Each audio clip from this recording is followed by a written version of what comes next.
Hello, and welcome to the Canyons Are Calling podcast. I'm Cheryl's Jocelyn, your host for the show. First of all, I want to start out by saying happy birthday to the podcast. It was 1 year ago today that I posted the episode with my interview with Dave and I and launched the first episode ever. So this show has just grown and gotten so much funner and bigger than I ever imagined. Hopefully, you can join us at our North Wash birthday party coming up on February 11th through the 13th.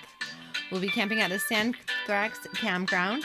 Most people will be meeting up Friday afternoon when they can make it after work. Some people will be there Thursday, so if you can get there and do some canyons Friday morning, we'll be doing canyons Saturday and Sunday morning before we head home.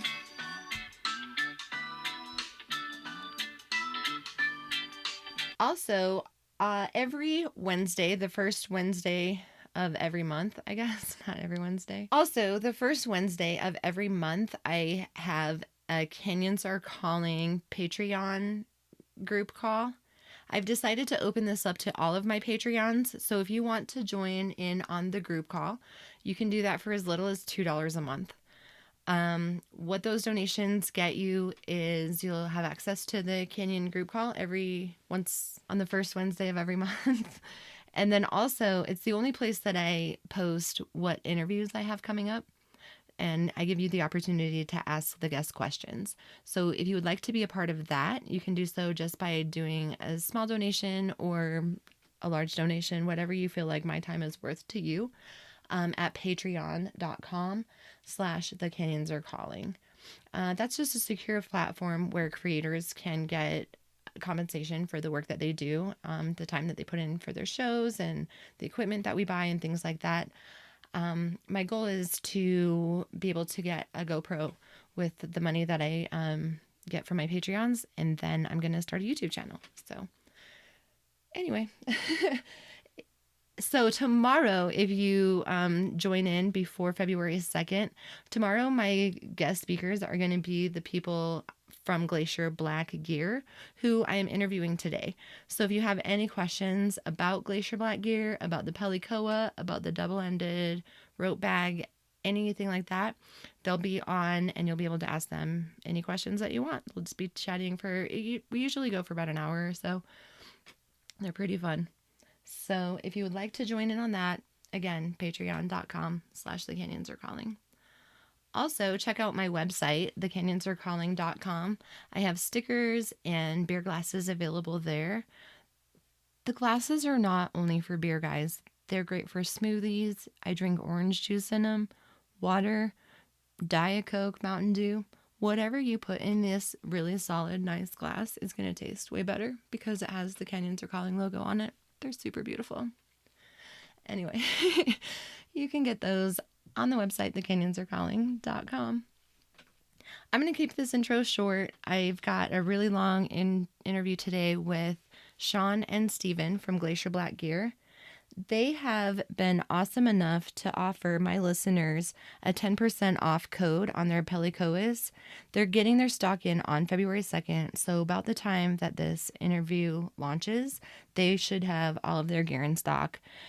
So you can check them out at glacierblackgear.com, and if you use the code CanyonsAreCalling22, you'll get 20% off. And then they're also going to be cool and give me a little kickback from the people from the show that buy from them. So that's just another way that you can help support the show and get yourself a cool rappelling device. So again, that code is capital C Canyons, capital AR, capital C Calling, number 22, and get yourself 10% off of the Pelicoa device at Glacier Black Gear. So here is my conversation with Shawn and Steve. Hello, I am here today with Shawn and Steve from Glacier Black Gear. Hey guys, how are you? Good. How are you? Thanks for having us. Great. Can you tell us, just introduce yourself a little bit and tell us how you got into the outdoors? Shawn, you go first. All right. Yeah. Hi. This is Shawn, bro. I've been in the outdoors for for quite a while now. I started out in the Boy Scouts when I was a kid, living in Texas, and we just did a lot of hiking and backpacking, and got in. We did some, rappelling and climbing, a little bit. And then we went to some high adventure red bases, got exposed to the outdoors there, and then that was like the age of 11, 12, and just always, love the outdoors and been in scouts most of my adult life, either as a scout or as a leader. I got into guiding, trips for backpacking and high adventure for the scouts, and became a climbing instructor for the BSA in Washington and Oregon. So I've just always been, into the outdoors. It kind of, helps me to connect with who I am and, and those around me. So, but yeah, that's been quite a few years now. And I'm from Michigan, and we're in the outdoors out there. It's a different level of outdoors out here out west. Uh, but what really got me was my first time coming out west and driving to the Front Range for the first time and saying, "Those are clouds, aren't they? Those aren't mountain tops. Those aren't glaciers. That's a cloud." I've never seen anything that tall before in my life. I kind of laughed to myself because I think back at the Appalachian Mountains, and I'm like, yeah, those are foothills. So my first time coming out west when I was a teenager, that's when I kind of just fell in love with the outdoors, and I basically haven't looked back since. I got into mountaineering and climbing and anything you could. I just wanted to spend my whole time outside. And then the evolution went into canyoneering, and now I can't come inside. My wife's like, it's time to eat dinner. Get in the house. I'm like, wait a minute, I want to stay outside. I love being outside. And Shawn touched on what he said about, really reflecting and being with being outside with nature. I think that's the same thing with me too. It's, you hit a point in your life and you're just like, who am I? And some people find who they are by reading and painting and things like that. And there's special people like all of us who find ourselves when we're out in the wilderness. And so, yeah, that's about it. Yeah, I definitely know I can tell when I am stressed out too much and need to go hiking. Yep. When spent way too much time inside. Winter It's like the medicine for anything, right? Yeah, for sure. You're like, man, life's so stressful. Let me get my raft and head Yeah. down the Colorado River, come back, and I'm at peace. Yeah. Yeah, and it doesn't even take long outside. Just an hour a day or something would be, yeah. Something, yeah. It's just, there's just something about that reset, that just gets you out and yeah. I mean, those of us that are in it definitely understand. There's been people that I talk with, they just don't get it, and it's like you can explain it till you're blue, and they just don't get it, and so it's, so I just like, surround myself with other people that are like-minded, that get it, because I got tired of explaining it, Yeah. So. Yeah. I agree. My sister-in-law loves Disneyland and I do not. So we just agree to disagree that our happy places are where we have our happy places. Yeah. Awesome. I feel like Disneyland's like a stressful place. Yeah. You got 100,000 kids and hours in line and overpriced turkey legs. And, it's just like, well, why do that when you can go like hit a canyon? Yeah, that's how my daughter and I felt the last time we were there, but that's been, God, like at least 15 years ago. I don't know. Maybe 10. It's been a while. Disneyland has its place, but every time I'm there, I'm looking up at the Matterhorn like, dang, I wish I could climb that thing, right? Right. There's Thunder like Mountain. That's in waterfalls. my backyard. Yeah, Thunder Mountain. I was like, I can rappel down that waterfall. Yeah. Same thing. I'm like, I can climb to the top of the tower and change the light bulb if you guys really need me to. I mean, I know light bulbs go out around here. Yeah. I came to Disney World with my harness. It's in my truck. I can just run out there real quick, guys. You don't even have to pay me. Well, they have great canyons out by LA, right? Yeah, there's some good ones out there. Yeah. I need to get another person on about the California canyons. We covered the Yeah, there's a Little lot out there. Yosemite, and then we covered some Death Valley, but Yeah, I we mean, need to I'll put you. somewhere in the Sierra. And There's a lot of people down there. There's a good community of people down there. So, if you never, need anybody to talk to, there's lots of people, kids down there that know it really well. yeah, I wonder if other people love how I brainstorm for other podcasts while I'm interviewing other guests. So that'll be a It's good happened on the podcast. other ones. Sorry about that. Anyway, let's No get back worries. to our topic, which is Glacier Black Gear. Yeah. So how did you guys come up with your company, and what do you offer? Steven, go ahead, since this, so the Glacier Black was originally, it was your baby. So, So say how. Yeah, go ahead. it all started back when I was born. No, I was kidding. So in 2014, I spent a lot of time in South America, and um, I was with a group of friends. We were going to go summit a peak called Nevada del Reese, like a 17,000 footer. When we were down in Colombia, though, it was erupting, so we couldn't do that.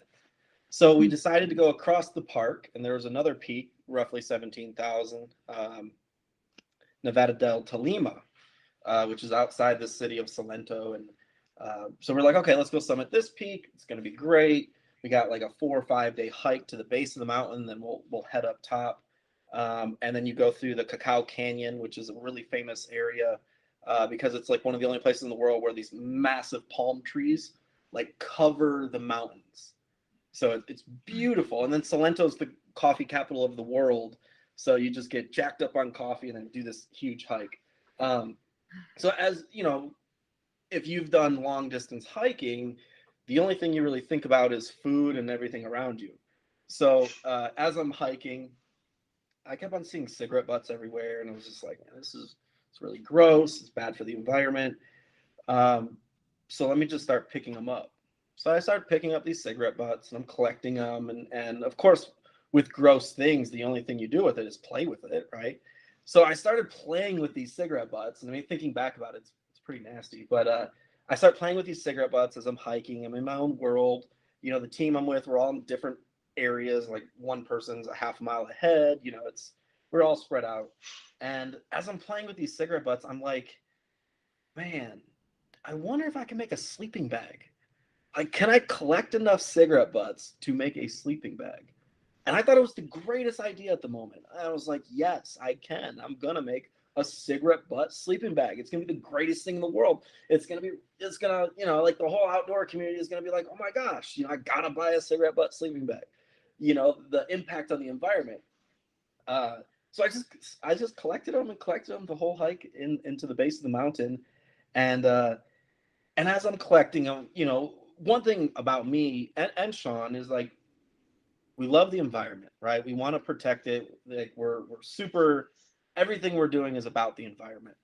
Um, so that's the core of me. So you know, I'm thinking this whole time, like, I'm gonna help the environment by picking up cigarette butts. We're gonna make sleeping bags. This is gonna be amazing. And what am I gonna name my company? Like, I gotta come up with a name that's not, people are gonna make fun of the cigarette butt sleeping bags. So I gotta think of a cool name. And then my mind kept on going back to something I read in the hostel prior to leaving about the carbon emissions that the world is creating is starting to turn glaciers in the Arctic, Greenland black. And that stuck with me as I'm hiking on this trail. So I was like, well, why don't I name it Glacier Black? Because then every time I say the name, I'm aware of what's going on in the world. I'm aware that every day there's pollution and there's destruction and deforestation. All these things are happening. So when I say that name, it reminds me of what Glacier Black is going to stand for. It's going to stand against all those things. So I was like, cool, that's the name. And then fast forward till we summited the mountain, we came down. I was super excited about my cigarette butt sleeping bags. Did some Googling when I got back to the hostel, and realized it was unrealistic.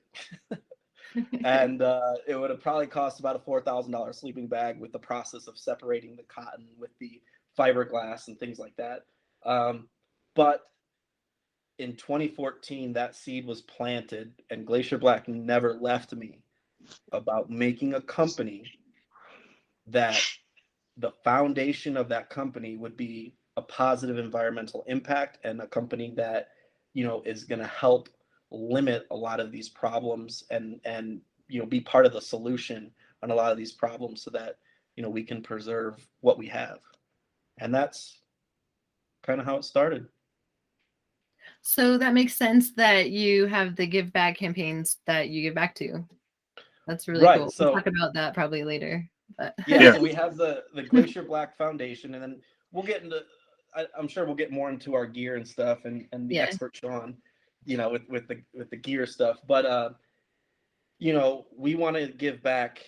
Our commitment's 10% of profits we put into the Glacier Black Foundation, and then the Glacier Black Foundation will allocate those funds to different NGOs around the world that fall into a different a structure of what we want to help with. Right now, we donate into. I mean, I know we're working with a couple NGOs here close in Utah. I know Shawn has had a couple meetings with a few up in Washington and Oregon. Um, Everything we want to do is give back. People look at Glacier Black gear, and it's like, you guys make gear, but we're so much more than that. We're making gear so that we can get these funds, and we can use those to better the community, to educate the community more, and to protect what we love doing. And our minds are all things canyon. So if we're going canyoneering, if you're going rafting, anything you can do in a canyon, we want to support and help. So it doesn't necessarily have to be rope work, but Yeah, no, it was kind of cool how we are connected. I mean, we are connected through. As I was looking for um, a manufacturer to make some of my polycoas, and I just had kind of connected through Steven, and he connected me with a manufacturer in Germany. I had some made. And so he, kind of saw that, so we were all excited about, kind of this new product. But what really got us really excited about this whole process is like, just one, like in a day I started looking at, kind of different color schemes, and just a color campaign to help us focus on the different, environmental and social net social issues out there. So it's like we kind of like really connected and really got excited about more of the environmental, get social, humanitarian efforts, and education. So that's kind of like what really got a Glacier Black kind of started with us. I mean, we're really connected, like at that level, and the gear, was cool, and it was going to be catalyst to bring it all, and make it happen. But just the idea of a Glacier Black, and when Steven had told me, I mean, what the Glacier Black meant to him, I was like, I definitely have to be a part of this. So I was glad that we were able to, come, together, and start to collaborate, and it's been a whirlwind of fun. It's been almost 9 months now, but it's been just a whirlwind, so it's been great. and not to spill too many beans, but with our new colors coming out, with our anodized colors of our devices for 2022, which colors will each represent, and inside the packaging when you order, you'll have a little card explaining what your color means. So for example, if I love blue and I'm like, well, I'm going to get a blue polycoa, I order my blue polycoa, or I pick it up from any of the retailers we sell in, and you take it home. inside there, it's like, yeah, you picked it out because it's blue, but now there's a deeper meaning of your blue polycoa. That blue polycoa means your 10% of profits that you paid for is now going to go to either Plastic Bank, Oceana, some of these NGOs that work to help clean plastics out of the ocean, the overfishing issues.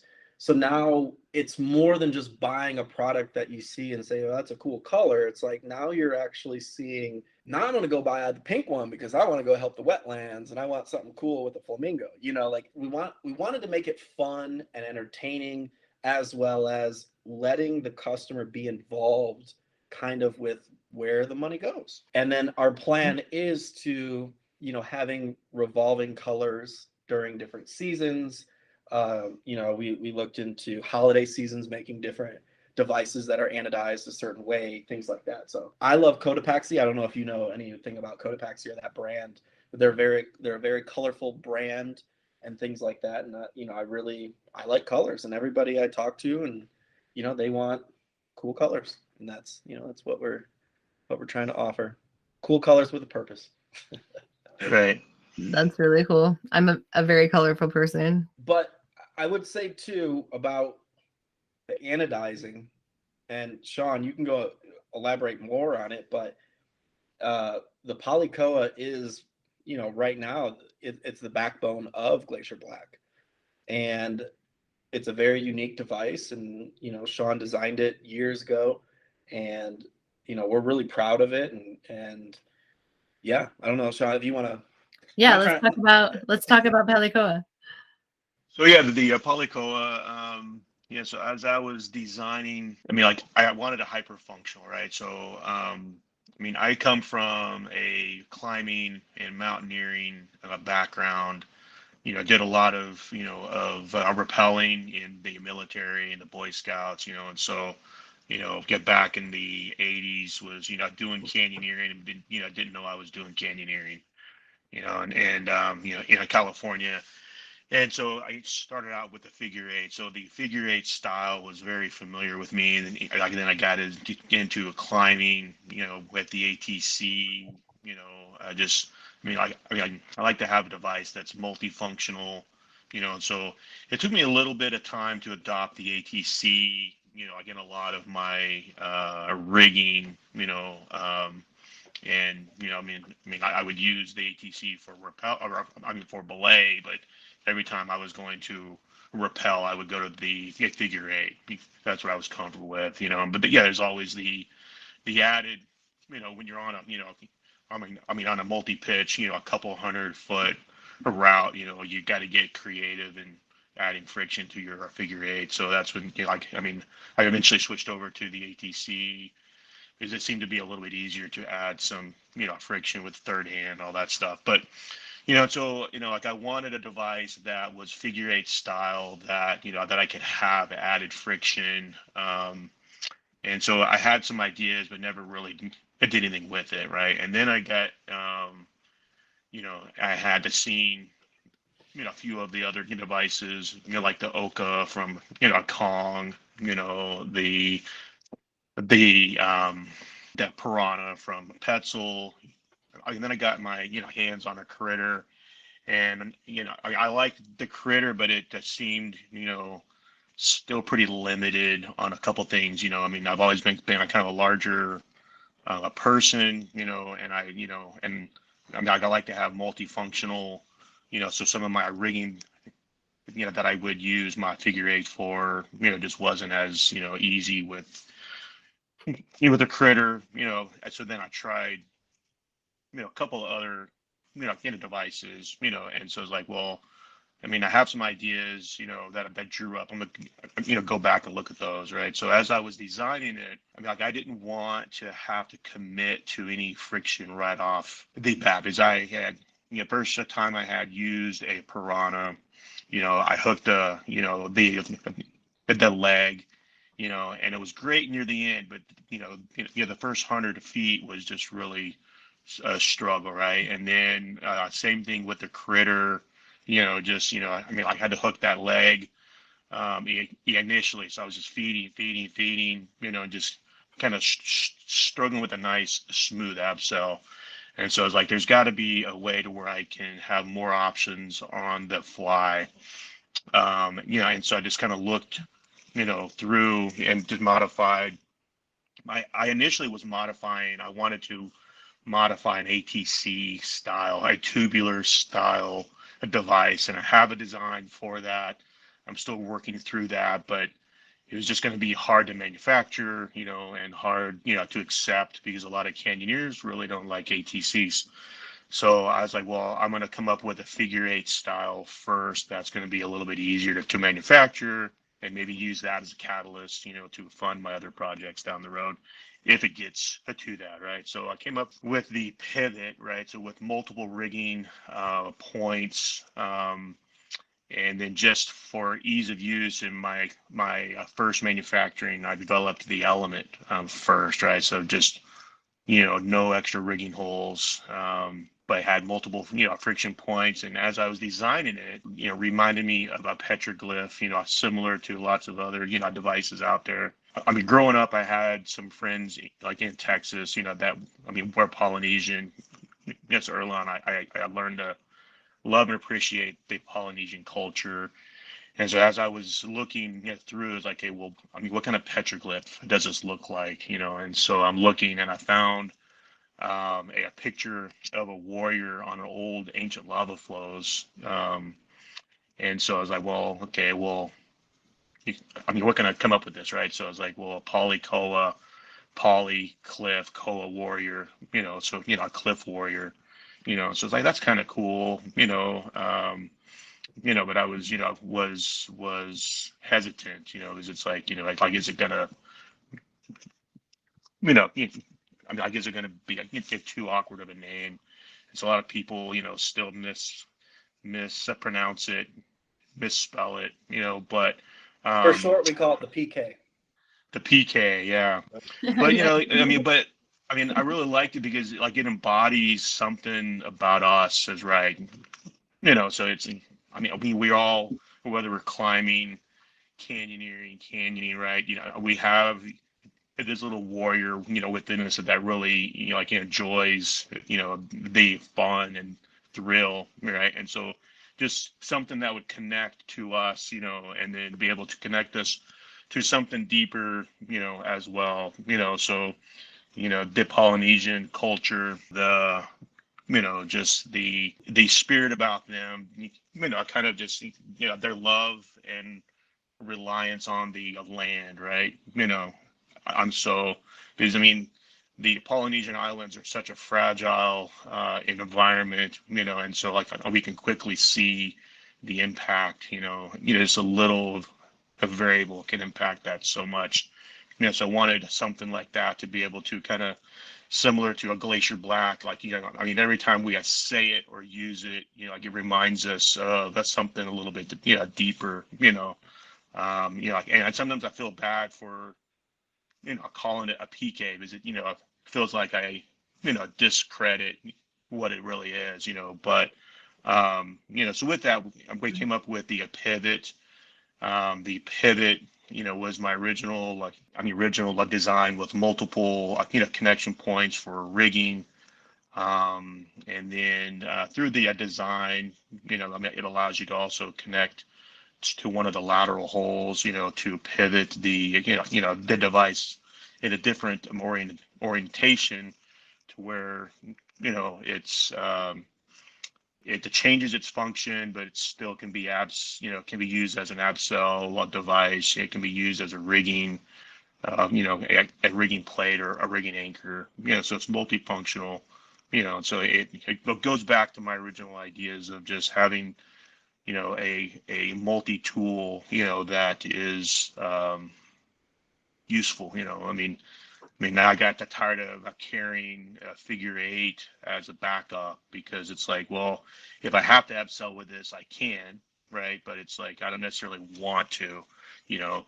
And a lot of people, when they have a critter or anything else, it's like, well, I could use this for a rigging, but I don't really, maybe want to, it's, it's functional, but do we really, want to and are comfortable? So the PK was gonna, and it has multifunctional, But a lot of the rigging options that it comes with, you can do with the critter, you can do with the hoodoo as well, and so I've seen kind of as we've launched this and talked to people about it.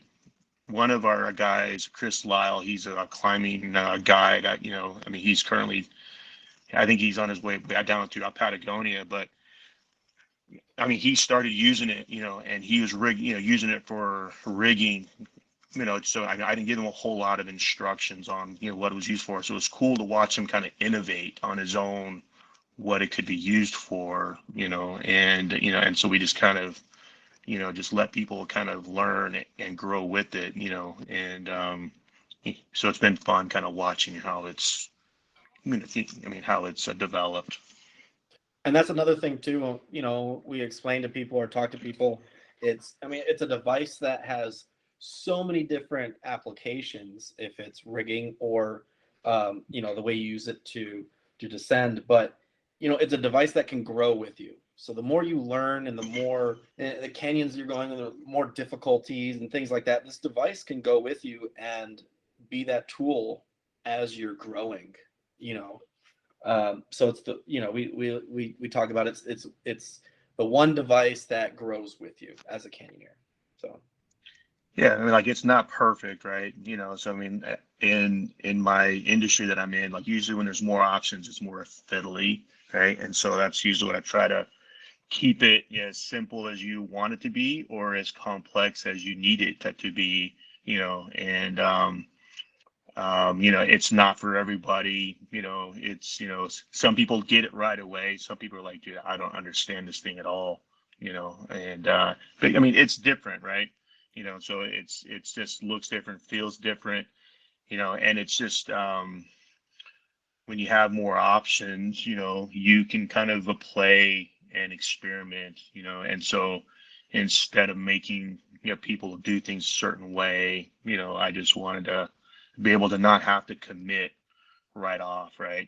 Have options as I go, and if I want to use it for a rigging, I can. If I ever, I mean, like if I want to abseil with it, I'm 100% comfortable and confident with it, and so, I think that's kind of the, large-winded backstory of the PK, but I mean, I mean, it has been a catalyst for, this company, I mean, I sat on, I mean, there was one in the whole world for about 5 years, and then I went from one to 10 within a month to probably 90 or 100 within, 3 months, so it was really cool to, see the interest, because there's a lot of, people like, why do we need another device, right?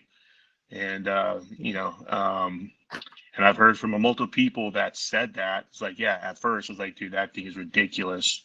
I don't need that. And then once they use it, like, dude, where's this been my whole life, And so that's been really cool for me to, to see that, what I mean, and we've got one story of a guy that, that, I mean, he was about to give up, canyoneering because he just, I mean, he had an accident and he just like, I don't feel safe anymore, and he used this. Now he owns and has given away, I think, a total of like, I think maybe 8 now, and I shared his story with me, that, he's now regained confidence, and loves, the sport again because he feels like he can, get out there and be safe. So just with that one person, I'm, completely satisfied and happy with it, That's a cool story. I was only able to go out that one day, but I'm going out again next weekend. So by the time this podcast airs, I will have used it twice.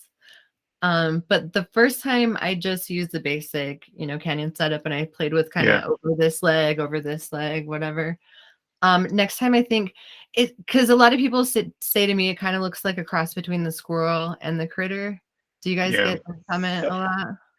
yep, Yeah. So Yeah. I can mean, you use yeah. the pivot and use that rack as kind of the squirrel setup?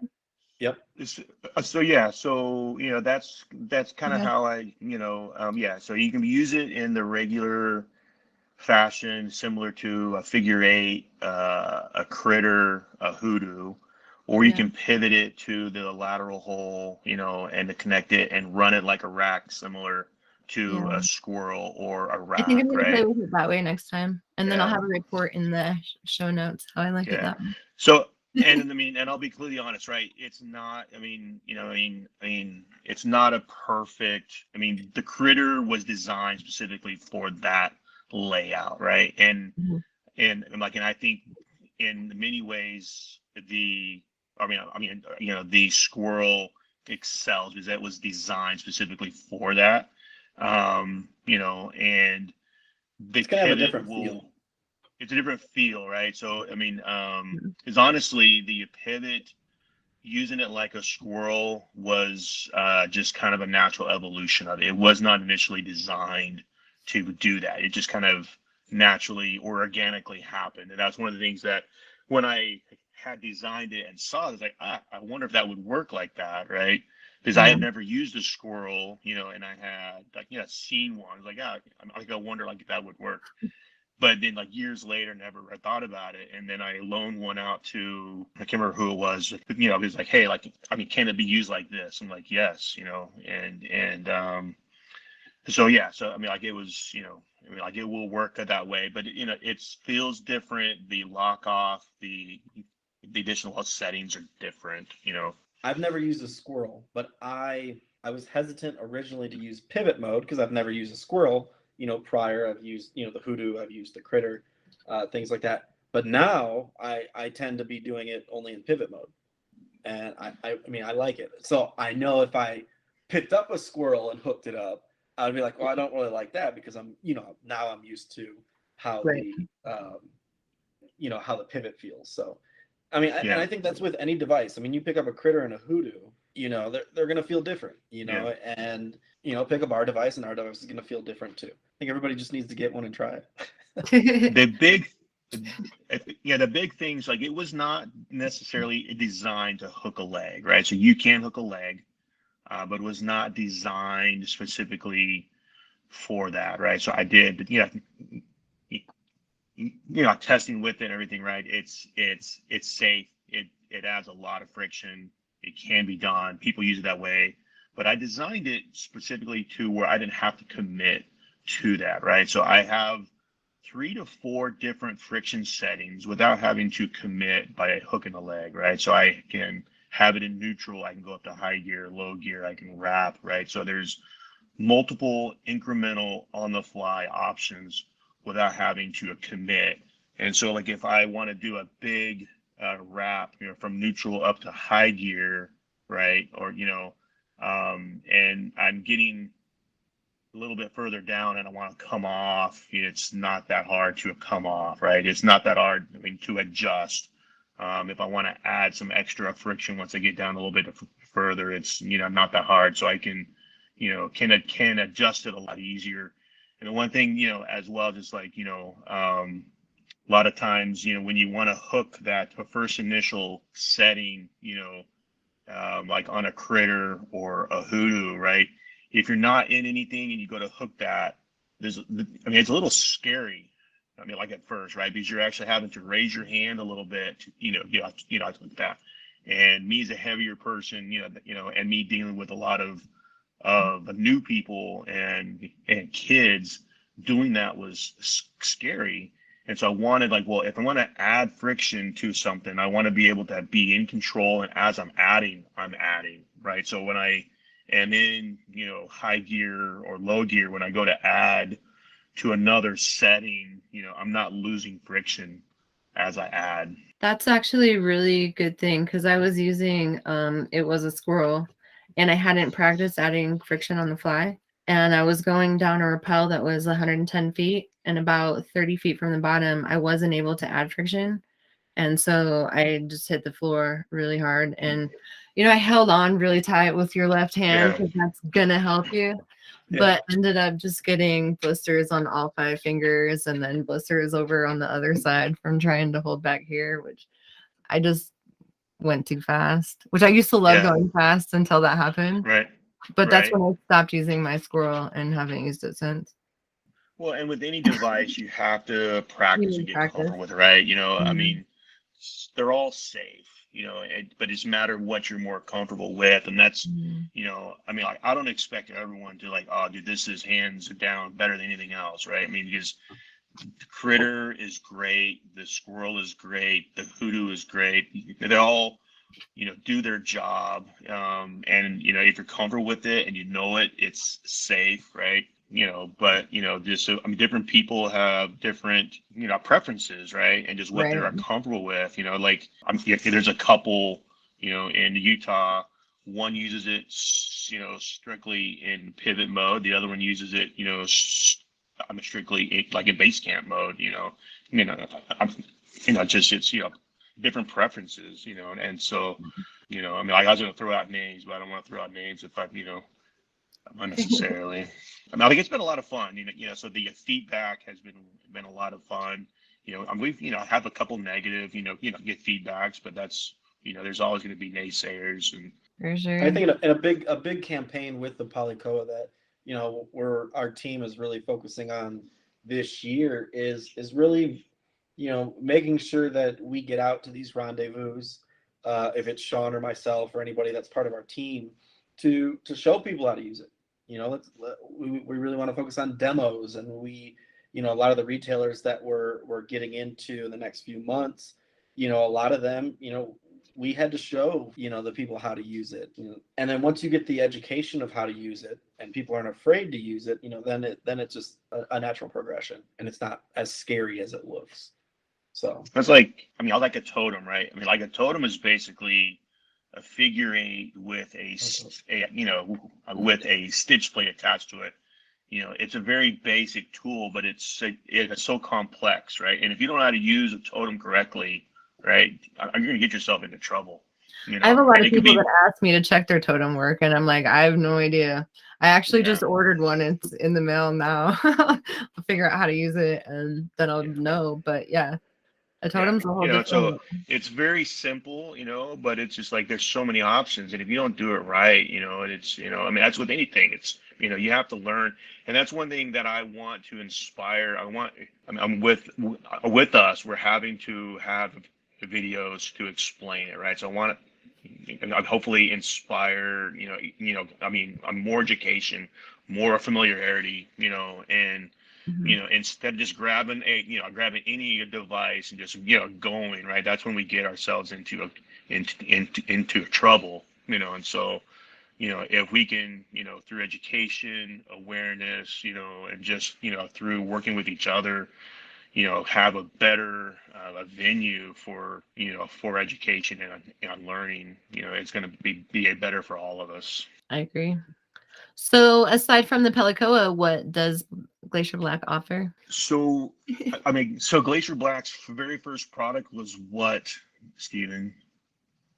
very first product were some carabiners, and then we grew from the carabiners to the Polycoa, the Element, and the Pivot. Shawn briefly touched base on a design he's still working on, which would be the trifecta of the Polycoa series. So there will be a third one in the future that comes out, which will be pretty epic. I'm very excited for it. I'm always calling Shawn, being like, "Hey, you working on that project? I just want to make sure I'm the first guy to get one." And then we have meetings probably about every 2 weeks about what's next, what's the next product, and when we go into these meetings, we're like, the three words that come to mind and how we want to go into these meetings with design and development is all things canyons. It's what we think about, all things canyon. So, and like I briefly touched about earlier, it's like it doesn't necessarily have to be rope work. Rope doesn't have to be involved, but there's a lot to do in a canyon. So as the company progresses and we're developing, I mean, our goal is that having we're having different departments. We're going to have our canyoneering department. We're working with our climbing department, our everyday travel lifestyle department. So we have these different departments that are working on gear in that specific area. So where are we at? The third Polycoa, and then after that one, the biggest thing is right now is Yeah. our rope So bags. double-ended rope bag, single-ended rope bag, and then we're gonna shortly after that we're gonna have kind of a rucksack backpack. Just Yep. be bucket rucksack style. That's low profile for those tight slots. And then we're gonna have like a expedition or an exploration, like a 50-liter pack as well. And these are all. This is We all roughly nine within the beginning of Q2. yeah. I would say all these will be on the market. Okay. Our double-ended rope bags are, there's a lot of excitement about them coming out. I don't know if you want to elaborate on that a little bit, Shawn, with the double-ended rope bags, and then I can get Yeah. into the fun Yeah, stuff like let's talk about that. Yeah, so why a double-ended row bag, right? And so I mean, I've been wanting a double-ended row bag for years now, and I had the Bial. I mean, they have one that's a double-ended, and it was just not super functional. It was lightweight, like I mean, it gave access to both ends, but just wasn't functional. I've tried to, find other manufacturers to make me one, and just, I either didn't have time or weren't interested, and there's a couple on the market, but they're not really, commercially available, right? And so, um, so we're like, okay, well, there's lots of single-ended hurl bags out there. So if we're going to launch one product first, let's go with the double-ended, and with that, right, it's like, it's going to raise a question, why double-ended? Why do so it's going to make us be accountable to educate, right? To familiarize people. It's going to raise questions. And so, there's just been a number of times, that I've wished I had access to the other end. Just a simple aspect of, like I'm on 20-foot drop, right? And I have, 150-foot rope, and I want to be able to add my pull cord to the other end, right? Or if I have, say, 150 foot, and it just, I'm just a little short, right? So, like even, I have 150-foot drop, I have a 200-foot rope and a pull cord. So here I am at the anchor station. I've rigged it, and like I have to dump out the extra 50 feet, attach my, pull cord, right, and then re-stuff my bag, right? I mean, I'm sure we've all done that a number of times. Well, it's like if I could access the other end, right, I just flip it over and I tie my pull cord, to the other end, you shove it all in there. Like I'm good to go, right? So even just that aspect of being able to access my other end. Then you throw in, you know, um, rescue, having access to both ends of my rope, whether you're rigging, I'm rigging a traverse line, a top rope, whatever it is, right? So I've rigged my rope bags, I went to twin accessible, a number of times, but like it doesn't get pulled out right. It's just a pain, it's a mess. And so it's like I just want to have, easily accessible rope bag that I can access both ends, right? So if I have, a 200-foot rope and I want to add a pull cord to one side, like it's there. If I want to access, I need a quick, a traverse line or, a quick line to get out to the edge, right? And then rig, I don't have to worry about bringing, two ropes out with me, right? So I can go out there with one end, rig the other end, and I'm good to go. So I think as we kind of look at that, I think people will realize more and more how handy it would to have that access. And then hopefully we'll start looking at rigging our anchors differently and more efficiently as well, right? So if we have the tools to be able to do more advanced work, then I think we'll be more likely to do more, advanced work or just have things run more efficiently. So, so that's what we're going to do, a double-ended rope bag first. which we It's which we partnered with Brent Roth on yeah, the design and the development of that. He's been we work really well with a lot of designs and things like that. So Yes, I mean, so Brent had, I mean, a prototype that he made himself, him and his wife had made, and he showed it to me. It looked great. I was like, hey, would you mind if I make this? And make a couple modifications. And so we collaborated with him on that. We wanted to change some of the materials. Get some of, I mean, kind of improve it. He's like, yeah, I've got ideas for how to make this better, right? So like, and so so he, I mean, gave us all his plans, and we collaborated with him on that. So that's been a lot of fun, as excuse me, as well. and then within our collaboration with Brent, we do anticipate we're going to have a few more products that come out in collaboration with him that have to do with like bags and different things, including like swift water stuff. So it's been fun. The bag designing, the making, the whole process. Um, it's been fun. It's a lot of make something, let's talk about it, let's get a prototype done, let's play with it, let's change it again. And it's like, it's a long process. People are just like, oh yeah, you can, you take a bag, kind of do a little redesign to it, and it's done. But it's a month. Everything is months and months and months and months of testing, changing the littlest thing. Our ropes that we're in testing stages now, and our ropes, the littlest thing matters. I mean, if you're talking about hypothetical, uh, you know, 51% polyester sheath with a 49% Dyneema sheath, I mean, that 1% changes a lot, as well as the core. How's the core made in the rope?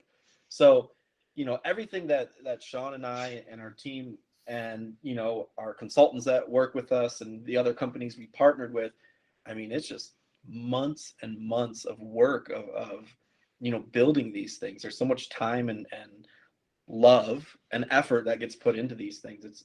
It's you would be surprised. No, I I'm know. really glad that you brought that up because working with Imlay, I've been going through that for 7 years, Yeah, and it yeah, I Yeah, made, know.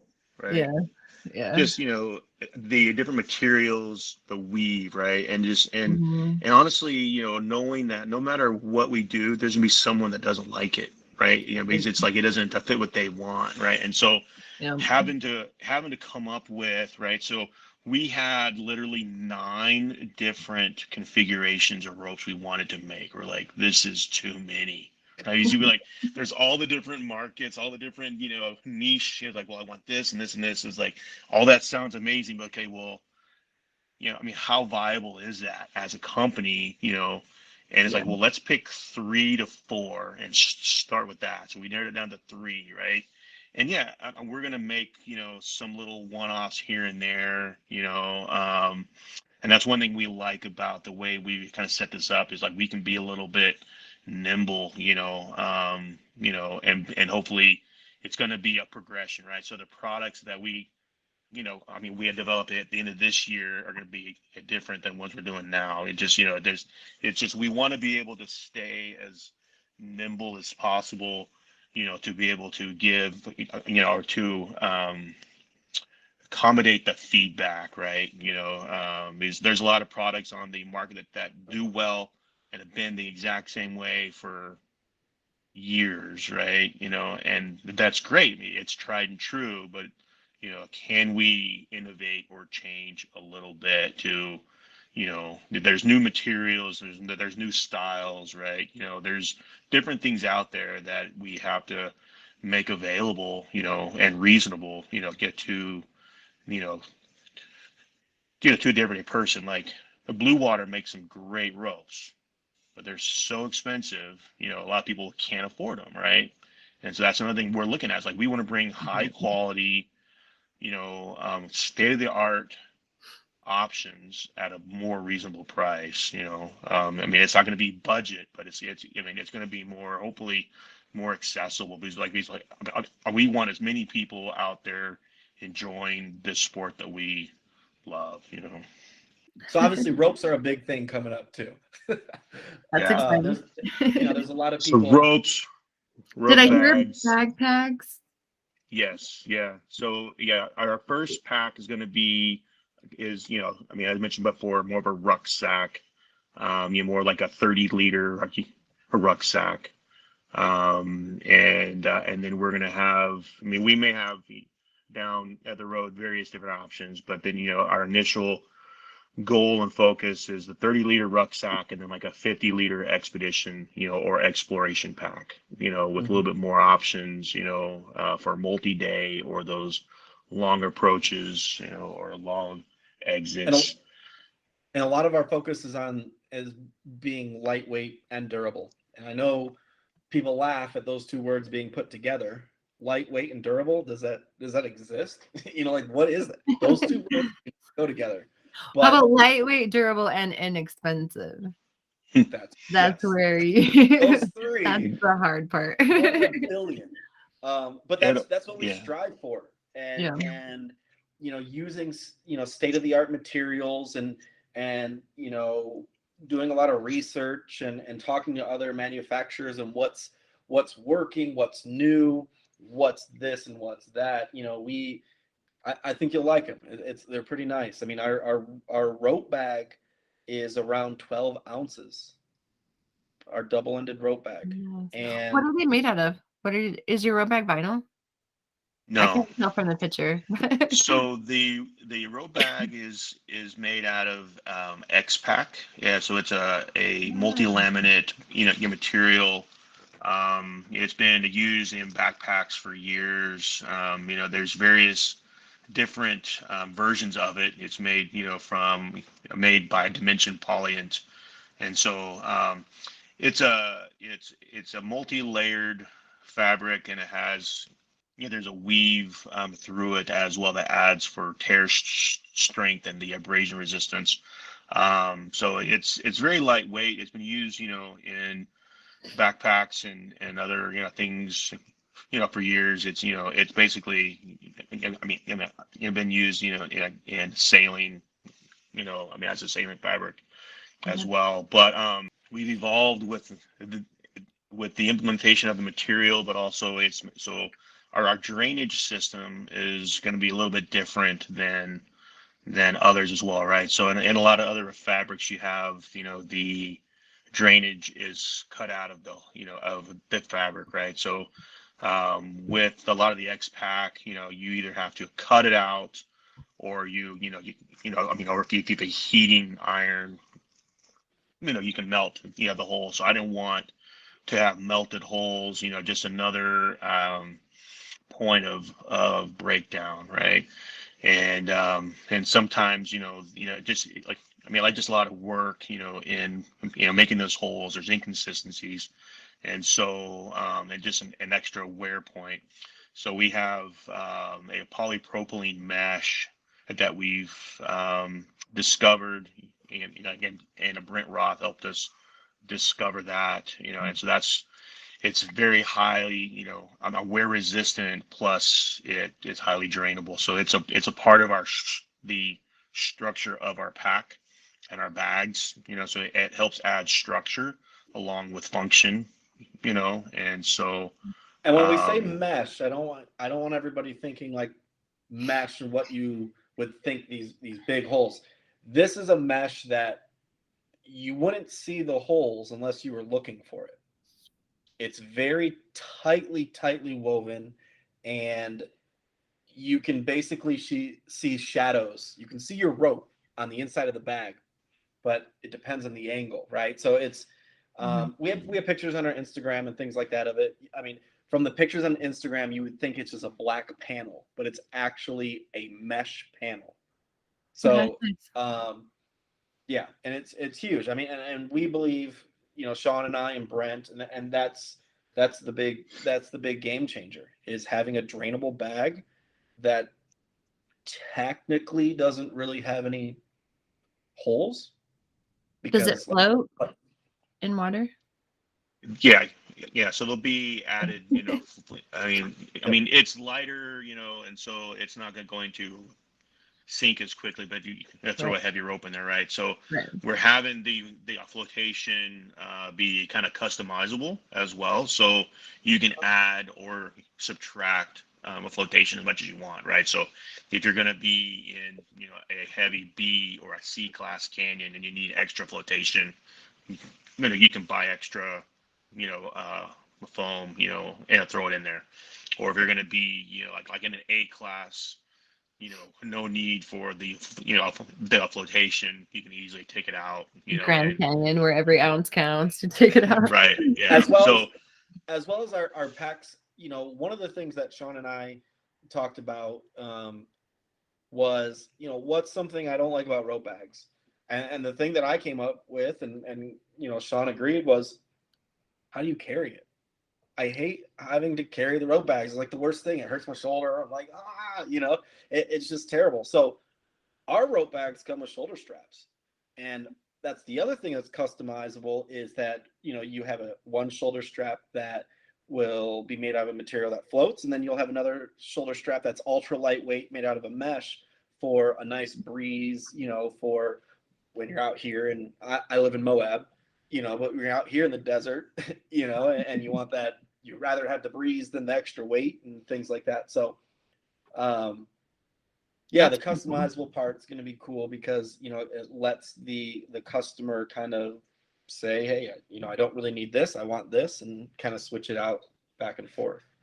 like um it, like it, like it's an actual strap, like an actual like backpack strap, right? So it could be comfortable. You can, have like, you could carry it backpack style.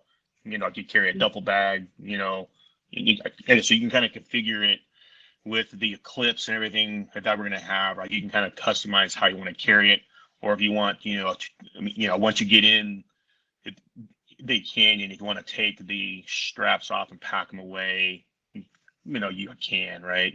And so, and it like, and honestly, like it could double as a day pack as well, right? So if you have, I mean, nice, comfortable strap, right? So we had one person recently, they used it in Moab, they, threw, your rope in there, you know, your rope, an Nalgene bottle, snacks, right? So I mean, it can, can be, it can also be a small day pack, as well. So multifunctional, multi-use, right? and lightweight. 12 ounces And is lightweight. 12 Yeah. ounces is nothing. Yeah, that's um pretty cool. so you definitely And have to that get one fabric and and destroy it. you that know fabric and that combination is going to be used throughout all of our bags, right? So it's going to be, and I mean, like we'll have different configurations, right? So there's lighter and heavier duty materials. So, for our guys who are worried about Grand Canyon every ounce, right? So we can have a lighter weight fabric as well, right? So we'll have a couple different options, ultralight, and yeah, it's not bulletproof, right? I mean, like it's not going to be, necessarily as durable as like a, 1,000, denier bag, right? But I think it's going to be as functional, last as long as you need it to, and the added comfort and weight loss is going to be worth it, and like if it doesn't last, then we'll make a change to make sure that it does, so but we're pretty sure, I mean, everyone's going to be really happy with the quality of it. And then, of course, my favorite part of X-Pack is what, Shawn? Is it colorful? No, it is colorful, but Okay. the company that makes it, and what X-Pack, oh yeah, how they make X-Pack. Is it it's environmentally friendly? it's eco-friendly, yeah, it's It's it's eco-friendly, eco-neutral, right? Yeah, carbon Okay. neutral, carbon Very neutral, cool. eco-friendly. yeah. That's great to hear. Once it goes back to the core of Glacier Black, of just aligning ourselves with partners who also have the same vision as us and what we want to accomplish. So using that material going forward, in all of our packs, that's what we're committed to. Not only are we, both of our companies, in line with our environmental, but it's good material, great material. Super awesome to hear. Yeah. And then coming up, and I don't want to spill too many beans, and I know Shawn's probably gonna get upset at me, but definitely coming up, we're looking into in the next 6 months. Um, hopefully before we'll be an outdoor retailer in the summer, but we are working on wetsuits and we Oh, are working on pack rafts. So those are the two big things. And Shawn's face right now, like, oh, Steven. No, no, that's No, good, dude. That's so good. those No. those are two big announcements and two things that we're working on. If we could base everything on like a 10-point system of how we are in the manufacturing process, we're still probably at like, 10 would be it's ready to be on the market. One's like an idea with the pack rafts and the wetsuits. I mean, what would you, Shawn? We're probably at 6 or 7 ish. I was gonna say like 4 or 5, but yeah, So we're in the middle. we're in the We're in the middle. middle of okay. that, but definitely something to look out for coming up. And then we're working on a lot of the little things, finding a right manufacturer and a good design, of we want to come out with helmets and gloves and the little things, slings and stuff like that. But once again, we want to make sure who we partner with as far as manufacturers align with our mission. We don't want to rush products to get products out. We want to make sure we do it right and we stay true to who we are and what we want to accomplish in an environmental and social aspect. Yeah, yeah. So I currently have a prototype dry suit that I'm working on. And so I have a prototype. I have prototype harness and a chest harness. I'm coming. They're in the mails. So we are looking at harnesses and chest harnesses. Where we'll get into ascenders. I mean all the normal hardware that So our plan is to you go to Glacier Black if you want to get into a canyoneering or whatever. You can go to a Glacier Black and get everything that you need, and then some, right? So anything that canyoneering touches, right? So pack rafting is getting more and more essential for us to access really good canyons, right? Or to be able to exit really good canyons, and so we want to be able to have that option, so we're constantly looking at ideas and ways to improve access, or to improve what's already out there. And it's not necessarily an improvement, I think is the wrong word. It's more of an evolution, right? I mean, if we, have things organically evolve into something better, or something that, is going to make things more efficient or safer, stuff like that. So, I mean, I'm working on on a prototype of the next pivot as well. So I have a couple out there, being tested right now. So that's been a lot of fun. So we're constantly have our projects that we're working on, and then looking to see where we can add. So we want to stay focused, but be open minded.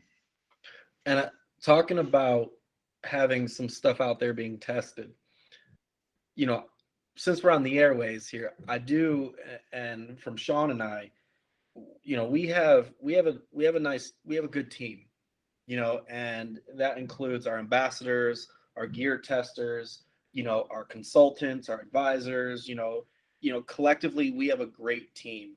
And so just giving thanks to all them listening that, a lot of this stuff, Shawn and I can't do it without the team that we have around us. And you know, they help out a lot. Gear testing, like I said earlier, takes a long time. So why not gear test in every environment we can? Pacific Northwest, here in Moab, over in Zion, over there in Colorado, over there in Hawaii, like Costa Rica. Test it everywhere, and let's get all the Right. feedback. As much as we can fast track it, let's get feedback. So, from Shawn and I, from the bottom of our hearts, we thank everybody that's associated with Glacier Black and has helped us, get to this point. I hope that And you will bring one of the double-ended rope bags to the February party so we can test that out. That'd be awesome. yeah, I We mean, we should be able to do that. we will. Yeah. Sweet. So Very cool. Cheryl's, we've been talking a ton, not really giving you an opportunity to ask questions or anything else. I mean, we just elaborated and just regurgitated all over. So, is there any other questions or anything else you'd like to No, mostly, I talk mean, about? you guys covered everything I wanted to talk about, just what your gear is, how you came up with it, why you donate to the groups that you donate to. I think you covered everything I really have, except for my main questions. So, What's do there? you guys have anything else about Glacier Black you want to cover? Let's see what else we got. Like, no, I'm just good. I was about to answer her question, but then she said, "Do you have anything else to say?" Because you know that canyoneering makes me so hungry. Yep, yep. What's your favorite snack? I mean, I'm a simple guy, and mine's beef jerky, but it has to be paired with naked pina colada. Interesting combination. gotcha. I didn't know where you're going with a naked pina colada, so I was like, naked pina colada. Oh, the juice drink. Gotcha. Yeah, naked the company. They are I good. just say like I can't keep getting naked; it's too expensive. You know, like it's Oh putting a my hole in my. bucks. Yeah, right. Sean's blown away. I don't even know where this conversation went. No, it's all good. It's all good. What's your favorite But in-canyon snack? Favorite canyon snack? I don't know. I guess a trail mix type. You know, I'm not really great about bringing food into the canyon. You know, so usually I just pack a PB&J and some granola or some trail mix and a bunch of water. You know, so I like food obviously, but yeah, for canyoneering, backpacking, I'm pretty simple basics. Very nice. How about after the canyons? What is your favorite go-to beverage? Water. No. so Or a I big live old in Moab. I live in Moab, so it has to be a Johnny's IPA. Have to represent Moab Brewery. Johnny's pretty there you go. good. I like their what is it, the FU IPA one? I don't know, something like Yep. that. They have a really hardcore like double IPA. Yeah. You can only get Well, it at the brewery. you can. Yeah. I mean, everybody goes to the brewery anyway because I don't know if you live in Utah, you know the liquor laws in Utah. So you go to the brewery. You know, who cares if the state liquor store is closed? You know, the problem with the state liquor stores, they say they're open till 6, but then they don't have any employees, so they close at 3. So it's like, yep, Oh, we're going to the man. brewery to get our beers. Yeah. Yeah, I know the guys up here in the Northwest with all the micro brews up here. I know Ryan and a lot of those guys. You know, they have a number of favorites. Um, if you have favorite beverages that Ryan's constantly at the end of his Instagram stories is always he is sharing his Canyon brew the his Canyon brew of the week or the month.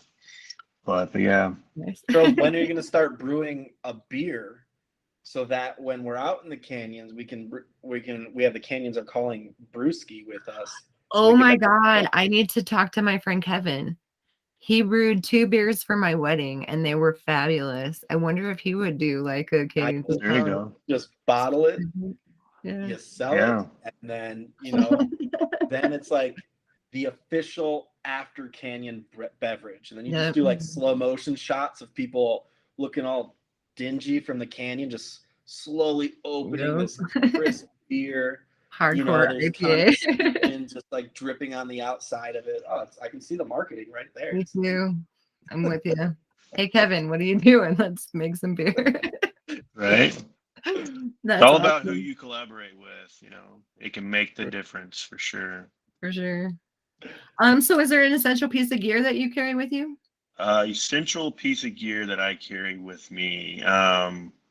So my wife bought me a Garmin InReach. It's because I would go out explore and everything. So I always make sure that I have, some sort of communication device. Um, but as far as hardware, I have to plug the PK, right? So Right. that's my, Swiss Army knife. If I could find a way to add some, pliers and knives into it, I probably would. But no, I mean, um, when I started using it in guiding, I just the more I used it, the more I liked it, and just and found more functions for it. So I carry a PK, or I carry a pivot and an element with me, in every canyon I go to. So so I have the two ready to go for whatever I need them for. So beside besides taking what Shawn said, because obviously I have my pivot, you know, um, I would have to say there's so much essential gear to bring, right? I would have to say my GoPro.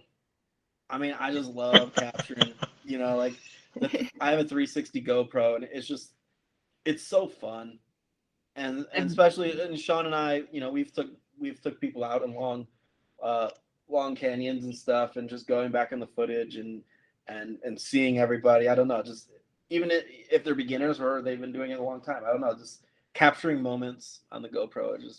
It's always good because then you can sit in your bed, after your long shower and just like, oh yeah, that was great. You know. I've got so many hours of footage that I don't Oh, even I know what to know. do with, right? It just, I don't have time to go back and edit it, So it's like I have all these intentions to, make these cool videos and movies, and just I have hours and hours of, footage just sitting there. But Yeah. Yeah.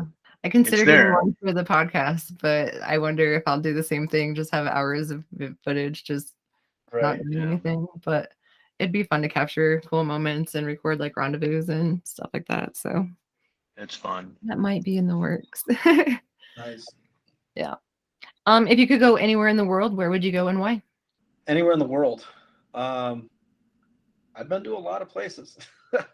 uh, I would think I would go to Brazil, um, due to the fact that it's fresh on my mind. My wife's from Brazil, and with COVID and actively in the immigration process, things like that, she hasn't been home in about 5 years. So, if somebody asked me if I could go anywhere right now, it would take my wife to Brazil so she could see her family. And there's a lot of good caving and canyoneering in Brazil, so we might two birds, one stone while we're down there. No, it sounds really cool. Yeah, that's a hard question. My wife and I have always, I talk about going to Europe, for a Europe tour. So, um, we both have, some roots and family in Europe, and just kind of doing the, Europe tour.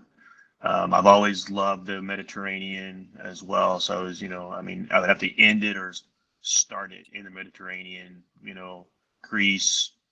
Um, I don't know. I've just always had an affinity for the Polynesian islands and and the Mediterranean, So if I could go spend a week in Greece and Crete and just that whole area would be phenomenal. But I will add to all this that the world is a big place, and Yeah. there is a massive amount of things to do. That if you traveled every day of your life, and if you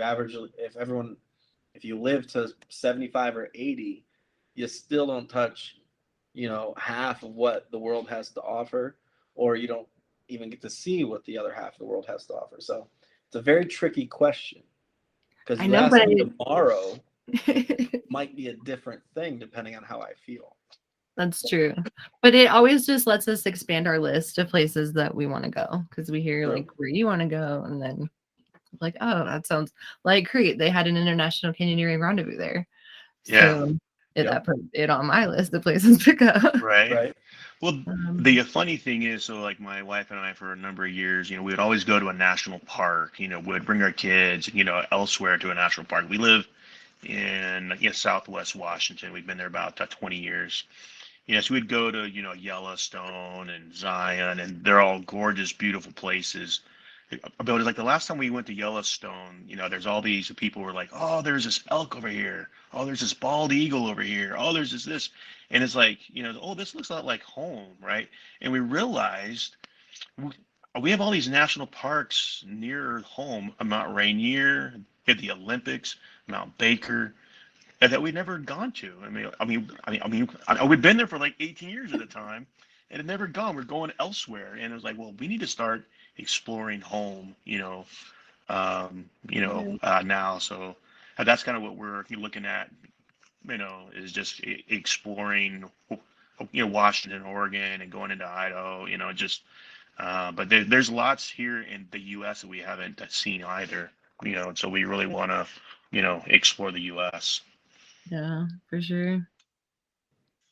All right. Well, I've taken a ton of your time. Is there any safety advice you want to leave our listeners with before we say goodbye?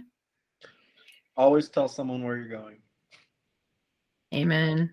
Yes. I agree. Yeah. There's lots of people that, go alone, which is great, is, as we mentioned before, there's something about the outdoors that, is personal, right? But definitely let people know where you're going. My big, a thing is education, and, just um, never never get complacent.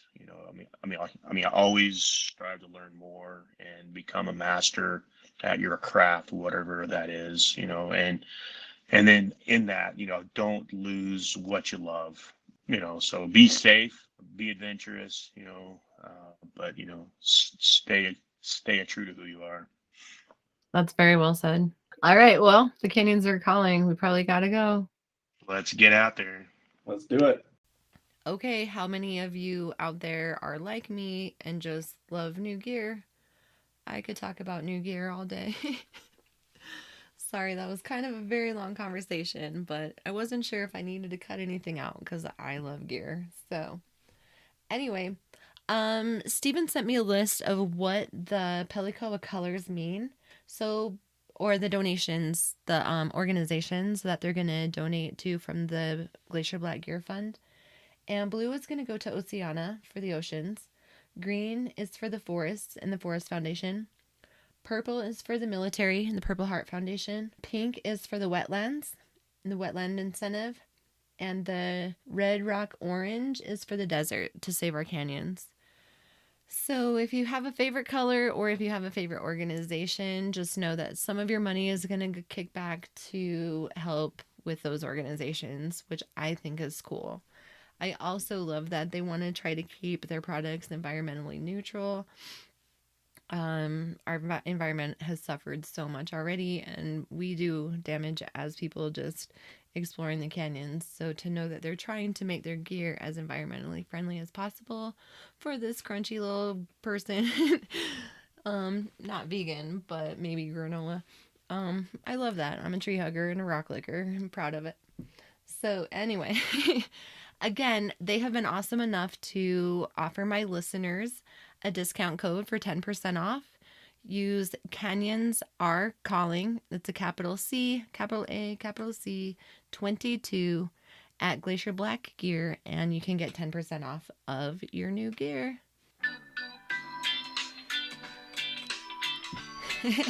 One more reminder about our birthday party coming up in North Wash, February 11th through the 13th.